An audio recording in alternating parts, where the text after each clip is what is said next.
Hello, friends. In today's episode, I'm speaking with MFF team member Sam Strasfeld, and we're talking about all of our lessons learned over the years in creating nutrition and accountability coaching programs for our clients at MFF. So if you want to learn from our ups and downs, this is the episode for you. Let's get started.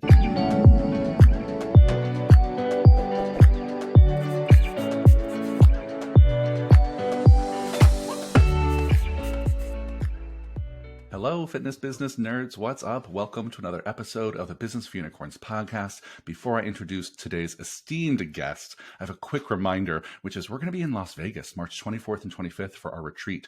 And we have a few spots left for people who are not Unicorn Society members. So if you want to join us, please go to our website, businessforunicorns.com, and click on the button somewhere on that damn site or below or in the show notes. And join us in Vegas if you want to come. We're focused on marketing for a whole day. We're focused on quarterly planning. You get to hang out with the whole Business for Unicorns team. So come check it out. Now back to today's episode. And I'm so excited to welcome someone to our virtual stage here who's a friend, a trainer at MFF. I'll say more about him in a second, but welcome to the stage, Sam Strasfeld. How are you, my friend? I am terrific, Michael, and it is such a thrill and a pleasure to be here. Yeah, thanks for sitting through my quick pitch at the beginning of this episode. Friends, I'm so excited that you're meeting Sam. Sam is, I think your official title at MFF is Nutrition Nerd and Kaizen Coach, which is, at MFF, we like to make up our own titles. But essentially that means he's a trainer. He's also an accountability and nutrition coach at MFF. Sam is also a man who wears many other hats. He's a Broadway star, an incredible dancer. You are. Seen him in many, many shows. He is also a new husband, a father to be soon with the first baby. And the person who you're doing that baby journey with was actually Emily, who was just on the podcast. So we're keeping it in the family here today. I just want to say a big thank you for taking time to do this podcast. Yeah, Michael, of course. It is absolute pleasure. Yeah, so maybe just tell the people a little bit about your MFF journey. How long have you been in MFF now? You were part-time for a little while, then switched to full-time. In total, how long have you been there? So in total, as a trainer, I started in September of 2018. I started off while we still had the trainer in residence program. That's right. Yeah, it was like sort of perfect timing. I was finishing the run of a show on Broadway, so I transitioned into a trainer in residence, and that was also when Harold Gibbons, one of our trainers, was getting married. So virtually the entire team left for France. It was hilarious. It was like a skeleton crew. And I was like, so I was thrown into the deep end. It was like, okay, here's some training. Here you go. You good? Great. Bye. We'll see you in a few weeks. That's right. I totally forgot that was your start. It was like, hey, we're all going to a wedding in France. Have fun, Sam. You're going to do great. And, and you did great. Spoiler alert, like it worked itself out. Yeah, no, I mean, honestly, to me, it's the best way to learn in any scenario, right? Is just to jump in with both feet and just do the thing. Yeah. Right. Like get some reps and do all that. So that was when I started. And then in 2019, I went into rehearsal for Kiss Me, another Broadway show. And I did that for a bit. But then once that show finished, I rejoined the team at Mark Fisher. And then I joined the team full time and, have been full time ever since, including like throughout the pandemic. Yeah, well, we're so lucky to have you, and it's been such a great pairing. And part of the extra value you've been adding since you've been full time is really been what we're going to focus on in today's podcast, which is your work as a nutrition and accountability coach. And while you're a man who wears many hats and has many talents, that's the lane I think we're really going to stick in today's conversation. And the reason I'm doing this is because many of you. Like us at MFF, really want to have some nutrition accountability program as part of your offerings. And like us, as you'll hear in Sam's stories, have really struggled at times to find out what does that program look like? What's the right way to price that program? What's the right kind of number of touch points to give in a program like that helps people get results? There's so many difficulties in creating a nutrition accountability kind of coaching program. So I wanted to have Sam on to really walk through what we've tried at MFF, what's worked, what hasn't worked, what we're doing now, so you can all kind of learn from our wins and avoid our mistakes. And so, Sam, do you want to maybe start just going down memory lane and just kind of walk the listeners through what are the kinds of programs and just at a high level, how are they structured? How are they priced? Remembering whatever you can from the beginning of your time through now. What does that look like for us? Yeah, Michael, that's a great question. I do not know necessarily all of the pricing, Yeah, it's but I okay. We can. can skip that. Okay, I can look it up while we're talking. okay, great. So I remember I was as a ninja. So when I Mm-hmm. was a client at Mark Fisher, there was a Sherpa program, which obviously Mm-hmm. is a word which is sort of a bit of, it's Yeah, not we don't use the best anymore. practices to use, right? So there was that program, which was sort of like a general sort of coaching program where I think you'd meet with your particular team member about Yep. once a month. Then they transitioned to MFF transitioned to Unicorn Nutrition Coaching, Yep. which was comprehensive, but it was just nutrition coaching. And I'm not. I believe what was involved with that was just like sort of a check-in cadence of about once every other week or so, Mm-hmm. and just helping people work towards whatever goals they were working on nutrition wise. Then the most recent iteration, or I should actually say it's now been supplanted by what's next, but the thing that we've been doing for the last couple of years, which has worked pretty darn well, is our unicorn accountability coaching. Yep. And that was sort of birthed out of Mark's idea of really making it about accountability. Rather than focusing strictly on nutrition, we're Mm-hmm. focusing on accountability, which you can really offer in any number of areas of someone's life. And if you're doing sort of somatic or whole holistic coaching, really approaching the individual as a whole, you're going to discover that other areas of our lives affect our well-being. Yeah, So, it's kind of impossible to kind of just hone in on one area and expect the whole person to respond. Yeah, yeah. yeah. So I have been working now. I've worked with over 100 different people over the last couple of years, 100 different ninjas, and some of them, their goals are related to fitness and wellness. However, things that we've focused on have included like how they're how they're spending time with their kids and looking after their Mm-hmm. children, how they are devoting their time and spending time doing work, whether that's writing a thesis paper, working on a doctorate, preparing to take a sabbatical. There's any number of things, but that influences, time. And time is such a crucial piece of accomplishing any goal, right? As I'm sure your BFU clients know about, Time Ninja and those types of things. Yeah. So Unicorn Accountability Coaching, as it's currently constructed, is a 12-week program where we do an intake with a ninja, and then we touch base with them throughout the week via our messaging platform, which we currently use Coach Catalyst for that. Mm-hmm. We send 3 text messages, and what that sort of ends up doing is creating an ongoing conversation over the course of the week. So, you message, they message you back. Sometimes there's a conversation happening in real time, but it's really, you're delivering prompts, right? And touches Yep. and letting them know that you're like, hey, just holding you accountable to the thing that you said you were going to do. In addition to that, we provide a weekly email where they can elaborate a little bit more how things are going. And then every other week, we do a 30-minute phone call. So now, to be perfectly honest, this program was drastically underpriced.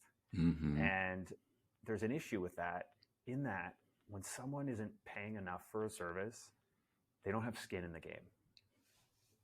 It's funny because on some of the intake forms, you rate someone on readiness to change, right? Yep. And on a scale of 1 to 10, how ready are you to change your behaviors? And there were people who would sign up for this program and pay for it and rate themselves a 7. And to me, any number below an 8 or a 9 really is like, you may not be ready, right? Yeah. In the trans-theoretical model of change, you might still be, trying to assess change, assessing your readiness to change versus in the change phase. So it's been an interesting journey. There have been some people who have been doing it for a couple of years, and their goals continue to change or evolve, which has been really cool. There are some people who did it for 12 weeks or 24 weeks and really kind of nailed what they were getting after, and also really learned a lot about how they need to approach their fitness and wellness goals. And that, for me, that's one of the best payoffs, is when you see someone really graduate from something, right? Essentially, they've well learned. said. Yeah. I think that's interesting to point out, because with all of these programs, in some ways we're trying to create a kind of middle of the road structure that works for most of the people most of the time. But you're going to get people who just want to be all in for 10 or 12 weeks and then done. Some Mm-hmm. people who are looking for a long-term solution that they're going to we want to stick with for many, many years. And so it's part of, I think, what the learning process has looked like for us over time. And this is true for my own coaching at Business of Unicorns, Mm-hmm. right? Is that as a coach, we're trying to meet people where they're at, but also give them the structure that they need. And it's hard to do both at the same time when the Yeah. structure needs to evolve.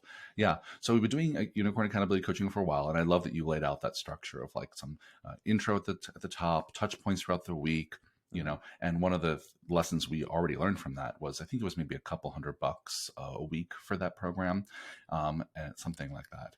Yeah. It just wasn't enough, that we didn't feel like people had enough buy-in. So they would Mm-hmm. just not be ready for the change. They wouldn't, maybe not be as responsive to our replies as much as we were being consistent. And so I think that's, it's something that we're trying to rectify in the latest iteration of this program. So you want to talk a little bit about what the latest iteration is?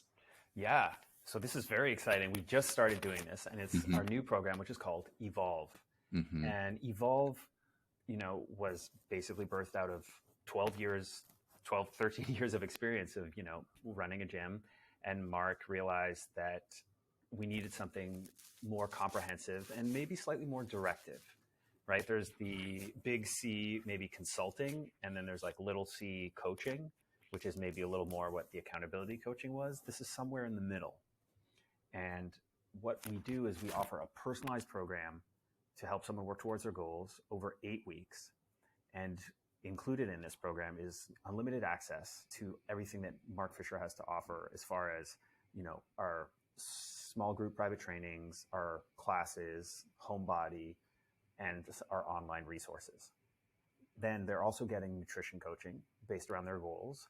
Then they're also getting accountability through me, through their coach. Mm-hmm. And it is completely tailored to the individual. And unlike Snatched or some of our other offerings, you can start this on your own time. It's scheduled. It is made to fit your schedule. Yeah, that's amazing. So I think, listeners, this is often what you would refer to as like a high ticket offer, right? This is trying to make up for the fact that maybe we didn't charge enough for it before. So now we're saying, let's actually just make like an all-in option Mm-hmm. where it includes all of your fitness, kind of unlimited access to the clubhouse, plus someone who's going to make a custom plan for you and be, on your ass all the time, making sure you're doing what you said you're going to do.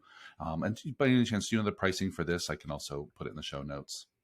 That would be one to check in the show notes Yeah, because it's. I'll make some notes about pricing because I know people are going to ask and I don't have them all in front of me. Mm-hmm. And so I'll give some thoughts about that in the show notes down below. But I think, we'll talk more about this program in a second. The big takeaway I want to share with our listeners right now is, Sam's been talking now for, we've been talking for 5-10 minutes. And I want to share that we've gone through a lot of different options at MFF. Right? This has been a process of trial and error. And frankly, I don't see that as a bad thing, right? I think that's one of the things I think if you're going to create a program like this, you have to be ready to try a lot of shit. Try something that's a little cheaper. Try something that's more expensive. Try something with a lot of touch points. Try something with very few touch points. Try something focused on nutrition. And I think that's part of what this learning has looked like for us. And this latest version of the program will be a culmination of all the lessons learned from the past. I just want to normalize the fact that you might not get this right out the gate. We certainly haven't, but it hasn't been bad, right? Throughout this whole process. It's made money, it's helped people's lives. So it's been really valuable, and we keep learning to try and make it better and better. And I just want to normalize that because, because I think all too often as gym owners, we get nervous if something doesn't work the first time or the second time. And, this will be our third or fourth. And frankly, if you look back at all 10 plus years at MFF, this will be our sixth, seventh, eighth version of a nutrition or accountability program, right? And that's because we just keep learning from our experience. And I hope that that's seen as positive things. It certainly has been for us. So maybe just let's go back and through all the iterations you've been part of, Sam. What are the things that are kind of just absolutely valuable in programs like this? What are the things that really seem to work, both from a coaching perspective, from a customer service perspective? What's that kind of top 2-3 list for you?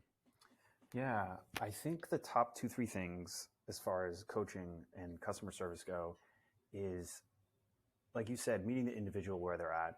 That was a big part of it. I think, not ever making someone feel like they have to fit into a box, Yeah. but rather that you're creating space for them, and wherever they are in their journey, it's where they are. Yeah. So I I think think that's it's it's a good one to start with, right? Excuse me. Because we both know that the kind of the essence of coaching is kind of this creating this non-judgmental space mhm.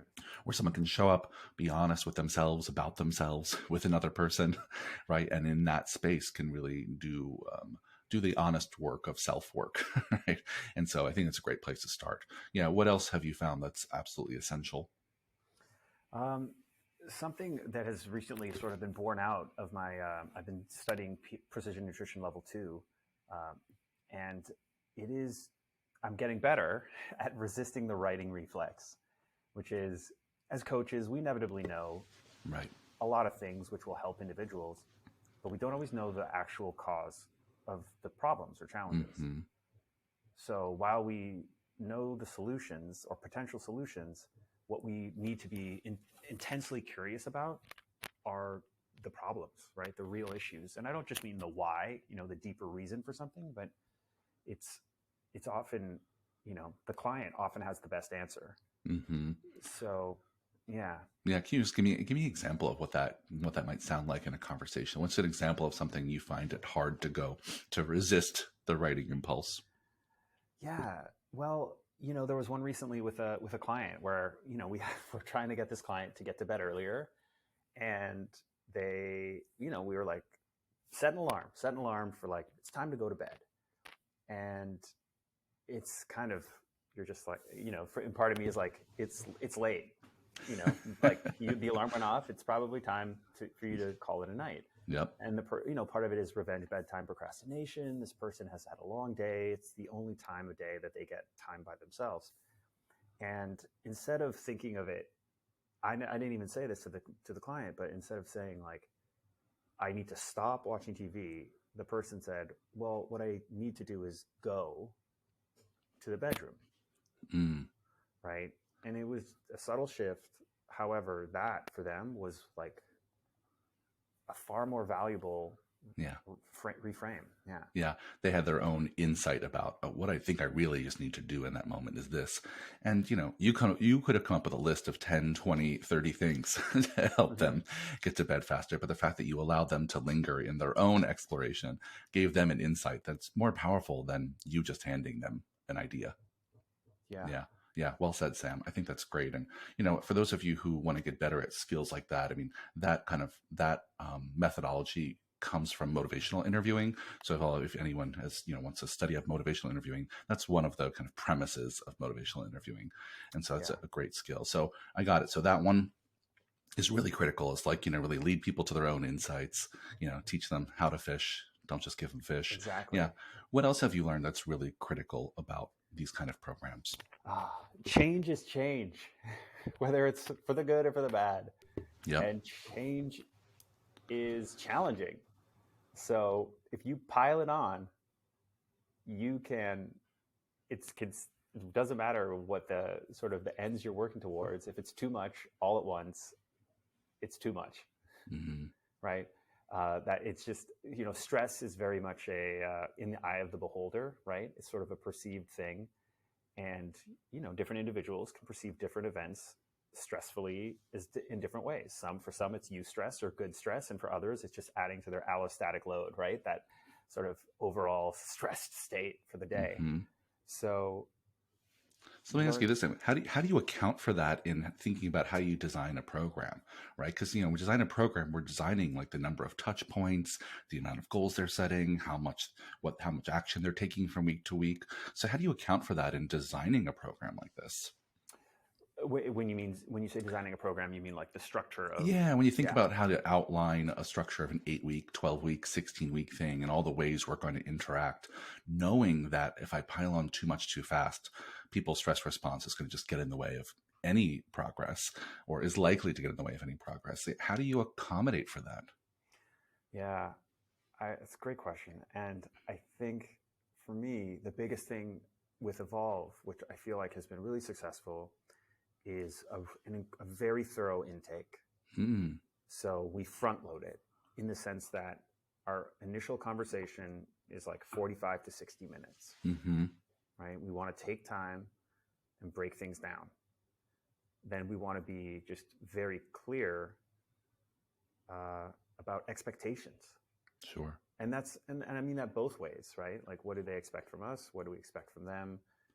And also expectations about results, because that's another thing that can sort of create an emotionally fraught individual, right? Is when they're like, oh, like I expect you this, and just making it clear out of the gate that it's like, okay, right? You're starting from here, and we want to get to here, but there's many steps, right? It's trying to dispel all or nothing thinking. Yeah. Yeah. Well said. I think that's a great way to think about it, is like making sure from the very beginning you're taking all these big goals, all these big obstacles, whatever they're coming to you with, and breaking them down to smaller pieces, kind of get some more organized thinking around what the challenges are, and then setting realistic expectations for what progress might look like given what those actual goals are. I think it's a great way to think about it, because it really helps minimize the chances that you're going to kind of pile on too much too quickly and have the person just kind of retreat or be stuck from the get-go. And so I think that's a really useful paradigm. So we got a few things we just covered of things that really matter in these programs that really have to work. Let me see if I can remember all three. The first one was meeting people where they're at, right? Maintaining a judgment kind of free zone. The last one I remember, which was making sure that we don't overwhelm people with too much change too quickly. So designing a program that allows them to spread it out, create realistic expectations. The middle one helped me out. What was the middle one we talked about? I mean, it was sort of the same as the last. It sort of it evolved into that, which was just change. Change is change, and it's Yeah. Yeah, I think that's it. It's just, recognizing the fact that there's going to be some amount of discomfort in a program like this, no matter how good you are at it, right?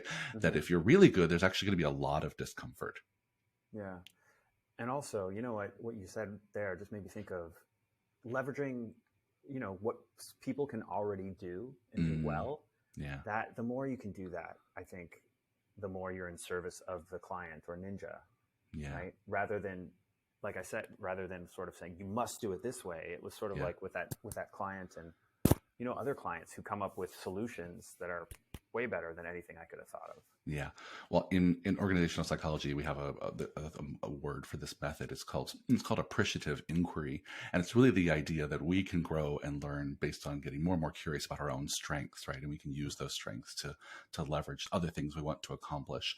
And it's been a cornerstone of coaching for a while, because I think people forget, without assistance from someone else, that they're already really good at shit. They've already really accomplished a lot. They've already had a lot of amazing lessons in their lives. And when they can reflect on those and leverage those skills and experiences to achieve the next thing, it makes them realize they already have a huge toolbox. They're not starting from scratch ever. And coaches can be really helpful in pulling that out in people. Yeah, that's a great one, Sam. What about the flip side? So looking back at all of the nutrition programs you've been part of, MFF, and what we're doing right now, what do you think are the biggest lesson learned? Thing that you're like, oh, let's never do that again. That really didn't work. Well, we already named one. We already named one, which is don't charge too little. Right? That was one we already came up with. What else? I mean, yeah, and don't charge too little, which is also part of too much time spent on things that are sort of just not an efficient use of your time. Yeah. I think the other thing to not do is it's clarity around expectations. That for me has been a big lesson, and we just did a trial run of the nutrition coaching. Well, the trial run of Snatched, actually. Oh, okay. We changed the way that we coached the nutrition for this last round. And I don't think I was clear enough with the ninjas about what we were going to be doing and how we were going to be using this software and leveraging it, etc. And the feedback has been overwhelmingly mixed. It's not, I thought it was going to be like, this is the best thing ever. Yay. And it's been like, another app. Why do we need to do it this way? Like, and I realized that was on me. Like my feelings were hurt initially. And then I was like, well, no, this is the lesson learned here. And, like you said too, about iterations, and like, it's okay to fail. It's okay to, like, you learn from when you learn, but more from when things go wrong. So Yeah. I think it's expectations is the biggest thing. Yeah. Just Well, I think that's great. I think, and it's a big part of it because I think we've always tried to be a learning organization, MFF, and take big swings and learn from our mistakes. And it requires you to tell people that you're experimenting sometimes, like yeah. setting expectations, like this Mm, is our first time. This might be a little messy. And then gathering the feedback like you did to say, how did this go? And then, you might get your feelings hurt, which is going to happen. And mm, saying, okay, well, now how do I make it better? Right. So I think, but that expectation setting, I think you're right, is absolutely crucial. It goes in our column of things to do, and it goes in our column of things not to do. Because when you mess it up, it really does set the table for some negative interactions, right? It sets a table for like, I thought you were going to do this. I thought this was included. I thought this was how I reached out to you. I could text you at midnight. I thought you would respond on weekends mm, within 2 hours, right? And yeah. so there's a lot of kind of boundary setting in those expectations, which I know we've also played around with over the years. Yeah, Yeah. yeah. What else is in your fail column? What else? What are the lessons learned? Uh, I don't want to say giving people your private number. Uh, It sparked something in you, huh? yeah. So sometimes folks reach out and you're like, oh, Hmm. dang it. So Yeah, with Evolve, I'm using, we're using, I'm using a Google number through the Signal app because you're able to send voice memos, which is a great. wonderful thing. Like, so that's such a wonderful, like high touch, I think personalized way to communicate, Hmm. like voice memos, videos. These are the things that we can do. I'm looking around for my phone, which is probably in my pocket. Yeah. These are the things that we can do, which really add a personal touch. Yep. But yeah, just creating some boundaries there. That I think that's been a lesson learned is the boundary setting as well. Yeah, for sure. Yeah, and there's a lot of coaches and excuse me, nutrition coaches out there who learned that lesson the hard way. And so I gave up my cell phone number, and then people needed me all hours of the day. And it's like, we don't work in an emergency room. Mm-hmm. That's not the relationship we're trying to set up here. And it goes back to the importance of expectation setting in programs like this. Yeah, Oh, yeah. one more Please. thing. The last thing. It is always easier to, if you're not sure how someone is feeling, because context, like tone, etc., can be really challenging sometimes when it's messaging. Yep. Get on the phone. Yeah. Just talking to someone will always clear the air because then you can, you immediately find out where they're coming from in a much more rapid way than trying to message back and forth. Yeah, well said, Sam. I think Yeah. that's so important when you're doing this kind of work is hearing people's tone and getting a sense for how they're feeling. And for listeners who are in Unicorn Society, they all know I almost never send a plain text or email. I almost only send voice memos for that reason. For that reason, I even have an app on my email called Mote, M-O-T-E, which allows me just to record a voice memo and send it via email. And so I almost never am typing long responses to things.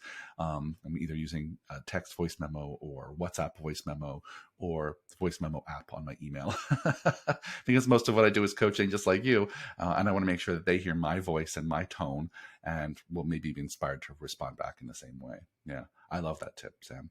All right. Well, I know we're pretty much at time. I can keep talking to you all day because there's so much to unpack here. Let me ask you one more very quick question. Just is, people always want to ask about like our culture at MFF and what the experience is working there. And the thing that most people are curious about is like, how do we balance trying to be really serious and rigorous about the fitness and the nutrition and the coaching, and having a really fucking good time? So, what's your answer to that? How do you find the balance of being like really fucking serious about the work, but also a total asshole who's willing to dress up and work out to show tunes? I mean, it's if you come here, you would see the dildos everywhere and rainbows, and themed classes has been Hmm. such a wonderful thing. And recognizing that while what we are doing is valid and important and changes people's lives, it is not brain surgery or rocket science. And the more you can connect with people on an individual level and just make them laugh, Hmm. the more fun that everyone has. has, right? Yeah. Yeah. Yeah. Well said, my friend. I mean, we can be more successful when people's, barriers are down, when people's walls are down, they're Mm-hmm. having a good time. They feel like they can express themselves freely without judgment. Then the work we are doing, the serious, maybe sometimes well-researched work Mm-hmm. that we're doing, Yes. can then really land on someone who's open and available to that kind of work, whether it's a coaching cue on their deadlift, or Yeah. it's I'm working on some goals in my accountability coaching with Sam. Like, they're more available to it when it's an environment that encourages people to put their guard down. Yeah. Yeah. Yeah. As far as like self-determination theory goes, the relatedness is such Mm-hmm. a huge piece, I think, of the Mark Fisher pie. Yeah, for sure. Yeah. Well, I'm going to leave it there, my friend. We can keep talking, but we're so lucky to have you at MFF, and I'm so grateful to have you on this podcast to share just a little snippet of your wisdom from our coaching and accountability journey. And I'm sure I'll have you back once Evolve has been running for a little while. If there's more Yeah. lessons learned, I'm Oh my sure God. our listeners would love to hear more and more about what a high ticket offer like that looks like.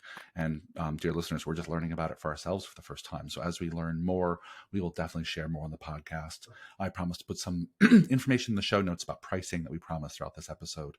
And then just one more thanks to you, Sam. For people who want to follow you on the interwebs or learn more about the work you're doing, how do they find you on the internet? Yeah, the best place to find me is on Instagram, and I'm at Sam Strasfeld. Yeah. Easy enough. Go find him, friends. Thank you so much for this, Sam. Listeners, if you want to join us in Vegas, please go do it. Click the link in the show notes and come join us. And I'll see you on the next one. Bye, Sam. Yeah. Bye, Michael.